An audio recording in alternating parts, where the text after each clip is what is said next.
What's up everyone, my name is Alexis and today I'll be doing my 1 year in review of the Samsung Galaxy Buds 2 Pro. I've been using my Galaxy Buds 2 Pro almost daily for over a year now, so I wanted to revisit my initial review and see how they hold up. I'll be covering everything from sound quality, battery life, durability, and special features. Let's get into the video.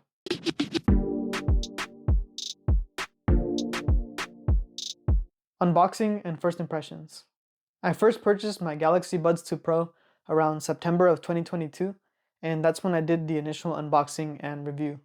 Previously, I had used wireless earbuds from brands like Jaybird and Apple, and so I wanted to see how Samsung's take on the wireless earbuds hold up against these other brands.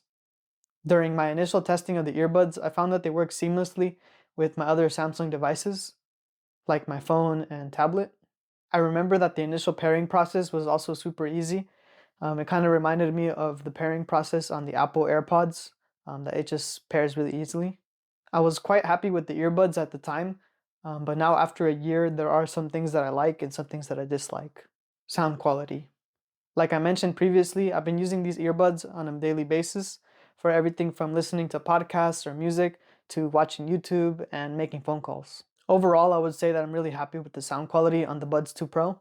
The earbuds are generally able to produce high quality sound for casual and daily use. The sound quality is up to par with Apple's AirPods Pro and other Pro earbuds. And these earbuds are around the same price as something like the AirPods Pro. So the Buds 2 Pro generally go for around $229, whereas the Apple AirPods go for $249. So it is around that same price point. Over time, I have found that the volume has degraded a bit. However, I think it's kind of something to be expected when it comes to these wireless earbuds, is that over time, the volume does kind of reduce. I think it's just from listening on these small speakers. Sometimes they just blow out and the volume gets decreased. However, one thing I do like about these earbuds is the integration with the wearable app. The wearable app is where you find the various settings and features that are available on the earbuds. Noise controls. One feature that I use almost every time is the noise control feature. So the earbuds have two different modes. One of them is active noise cancellation, and then the other one is ambient sound mode. So the active noise cancellation mode is used to block out the sound around you, whereas the ambient sound mode is so that you can still listen to your music or podcast and then hear your surroundings as well. So you can easily switch between the two different modes inside of the wearable app. You just tap on which mode you want to use. Or you can also set up a long press action on your earbuds. So you just long press one of the buds and then it switches from active noise cancellation to ambient mode and vice versa. Active noise cancellation. So one thing I did notice with the active noise cancellation is it worked really well outside of the box. But then over time, I feel like it has kind of degraded a bit. Because I feel like I remember when I first got the earbuds that it did a really good job at blocking out the sound around me. But then over time, it seems like the feature, either from wear and tear or just from dropping the device, it has kind of downgraded a bit. So it still does generally an okay job at blocking out some sound.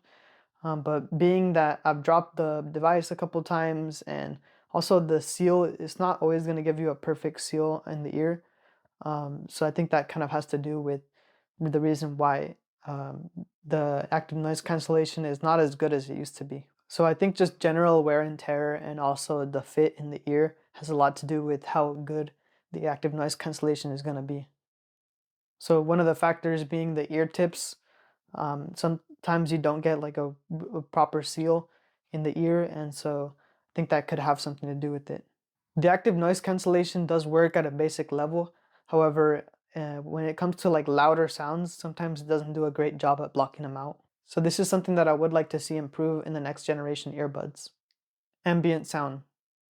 On the other hand, the ambient sound mode generally does work a lot better than the active noise cancellation. So I'll usually use the ambient sound mode when I'm just casually listening to something and I still want to be aware of my surroundings. Like let's just say I'm watching a YouTube video at home and I still want to be able to listen to, my surroundings. However, this feature is mostly useful when you're listening to something outdoors, like let's say you're walking or running outside. You want to be aware of your surroundings while still listening to like a podcast or something. This is a great feature for that. So you can listen to some music or a podcast and then still hear your surroundings. which is important if you're running or walking outdoors. So I found that the ambient sound mode works a lot better than the active noise cancellation mode. Even in the past year or so that I've been using it, it still works effectively. So compared to the active noise cancellation, I've definitely had a way better experience using the ambient sound mode. So I like using this mode when I'm casually just listening to something and I don't necessarily want to block out the sound around me. So this is great for indoors and outdoors as well. But I find that this is more useful when you're outdoors just because you want to be more aware of your surroundings. Equalizer. One way that the Galaxy Buds 2 Pro is better than its competitors is the different settings that are available in the wearable app. So the earbuds have an equalizer setting in the wearable app, and so you can adjust the equalizer to fit whatever sound profile you prefer. I mostly use the normal setting for almost everything, and I found that it works well for most cases. However, I do like the fact that you can switch from the normal sound profile to something more like bass boosted for listening to music. It's not something that I use very often, however, I do like having the option to do so. So depending on which sound profile you prefer, you can either have it always on or you can switch between the different modes. Voice detect. So one of my favorite features on the Galaxy Buds 2 Pro definitely has to be voice detect. So what voice detect does is it lowers the volume on the earbuds and it activates ambient sound mode when you're having a conversation with someone. And once you're done having the conversation, it raises the volume back up to normal and it deactivates the ambient sound mode. So this is useful when you're having a conversation with someone but you don't necessarily want to pause your audio. So this is one great advantage of having the Buds 2 Pro is that it has the voice detect feature, so you don't have to like pause and unpause your music or like lower the volume. It kind of just handles all that for you automatically. And it's especially convenient if you have the active noise cancellation on, because it'll just switch from active noise cancellation to the ambient sound mode, and then it'll switch back to active noise cancellation. So this is definitely one of my favorite features on the Buds 2 Pro. It's really useful when you want to block out the sound, but then have a conversation real quick and then want to go back to blocking out the sound around you. This is a really great feature to have active. Touch controls. So another thing that I like about the Buds 2 Pro is that it uses touch controls. So you can tap on the earbuds to play or pause, and you can also press and hold for switching between ambient sound mode and active noise cancellation and vice versa. You can also activate double tap or triple tap to play the next track or to play the previous track. Sometimes I have found that I accidentally tap the earbuds too many times, but it's not something that has really bothered me or has gotten in the way. So it is kind of a different experience when compared to like the AirPods Pro, where the AirPods Pro have a stem and you kind of press a button on it. So it is kind of different in that way, but honestly, I think that a combination of both would work really well as well. So I have found that the touch controls generally work well. However, there are some additional touch controls that you can activate. Like for example, you can double tap on the edge of the earbuds. So you can find these additional controls in the labs section of the wearable app. So you can double tap the edge of your earbuds to lower or to raise the volume. However, I've always had trouble getting the edge tap features to work. So it is something that I would like to see improve in the next generations, since I have been able to use the normal touch controls, but the edge touch controls, for some reason, they just don't work as well, in my opinion. So this is something that I would like to see improve in the next generation earbuds. Battery life and charging. So Samsung claims that the earbuds have up to 5 hours of playtime with active noise cancellation and up to 20 hours with the case. And they also claim that you can get up to 8 hours of playtime without active noise cancellation and up to 30 hours with the case. However, these estimates are definitely going to be on the higher end. You're typically going to get a little bit less than that. So I've found that my earbuds now, after about a year's worth of use, you can get generally around 3 or 4 hours of playtime with active noise cancellation. And with the case, you can probably extend it anywhere from like 16 hours or so more. And you can also extend the battery life if you have active noise cancellation off.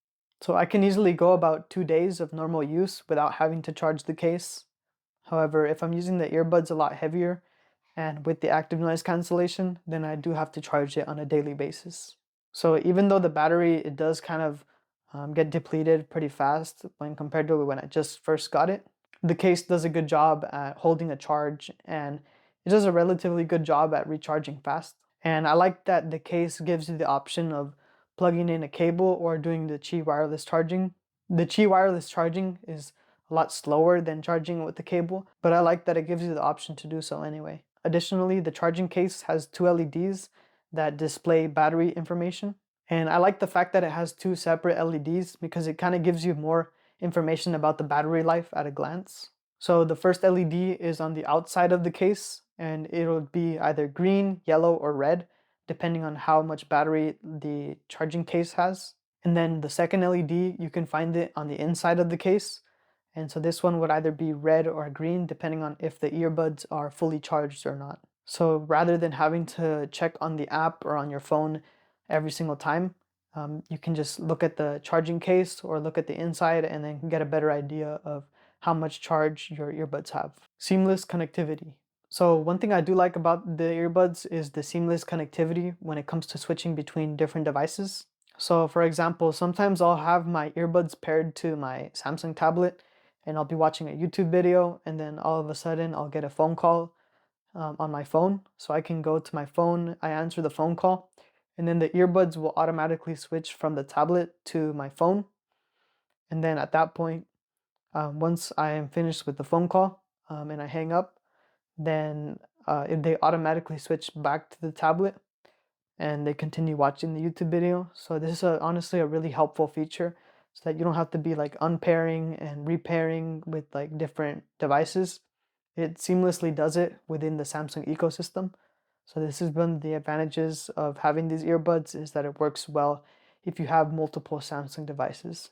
So these earbuds really work well within the Samsung ecosystem. So this is another reason why I use these on a daily basis, is just because it's easy to switch between different devices and I only have to pair it one time essentially.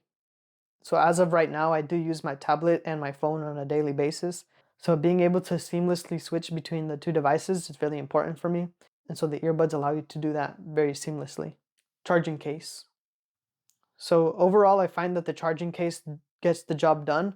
However, I would like to see some improvements. So one way that the charging case is different from the Apple AirPods is that it has like a clam style design. So it opens up from the top, whereas the AirPods kind of open up from the side. So I do like the different style, how it kind of opens up from the top. However, there are some things that I would like to see improved. For example, the case is a lot bulkier when compared to the AirPods Pro. So this does kind of make it more difficult to fit in your pocket, and it just generally feels a lot clunkier when compared to something like the AirPods Pro. The AirPods Pro feel really like sleek and premium. So this is something that I would like to see improve in the next generation, since it is kind of in the same price point as the AirPods Pro. I wish that they had that same premium feel as the AirPods Pro, because the retail price is only like a $20 difference. So the Galaxy Buds 2 Pro go for $229, whereas the Apple AirPods Pro go for about $249. So in my opinion, I think that the AirPods Pro definitely have a sleeker and more a premium feel when compared to the Galaxy Buds 2 Pro. Durability. So the Buds 2 Pro still held up in terms of durability. So I've used the earbuds for casual use as well as for working out. So I have used them in both scenarios, and I know that for sure I have sweat into the earbuds. And they do have the IPX7 water resistance, which helps. So this means that they could be submerged in water for up to 1 meter and for 30 minutes. So I have yet to drop the earbuds in water. However, I have sweat into them, and so I still haven't seen any real big damage besides normal wear and tear. I have dropped the earbuds from about waist length, and also they have fallen out of my ears a couple times. So I don't see a lot of damage, just the general scuffs and scratches here and there. And I know that they could affect the mic quality, so I'll just go ahead and do a quick mic test. I'll do a test outdoors so you can hear what that sounds like as well. So this is what the audio sounds like while walking with no earbuds in. Testing, testing, 1, 2, 3. This is what the audio sounds like while walking with no earbuds in. This is what the audio sounds like while walking with both earbuds in. This is what the audio sounds like while walking with both earbuds in. Here's what the audio sounds like with just the right earbud in. This is the audio with just the right earbud in. This is what the audio sounds like while walking with just the left earbud in. This is what the audio sounds like while walking with just the left earbud in. Final thoughts. So for my final thoughts, I have generally liked my experience with the Galaxy Buds 2 Pro. However, after a year of daily use, I have started noticing some wear and tear issues. So I still think that they are worth it. However, for the Pro price tag, I am kind of disappointed that after a year, I feel like I have to replace them again. So I would like to see how they compare to like the standard Buds 2 or even the Buds 2 FE, since those are the more affordable options when compared to the Buds 2 Pro. So overall, I am happy with the quality of the device. However, I am kind of disappointed, like I said, about the fact that I feel like I need to replace them already. Because it has been showing some issues in terms of like the volume and the active noise cancellation. It's just not what it used to be when I first unboxed it. So I will continue using them because of the seamless connectivity within the Samsung ecosystem. So I'll keep using these until eventually I have to replace them. So once that happens, maybe I'll make an update to this. So thank you for watching the video. If you liked it, please give it a like and consider subscribing for more videos like this one. In the meantime, it's been Alexis taking a look at the Galaxy Buds 2 Pro 1 year later. Thank you for watching, and I'll see you in the next video.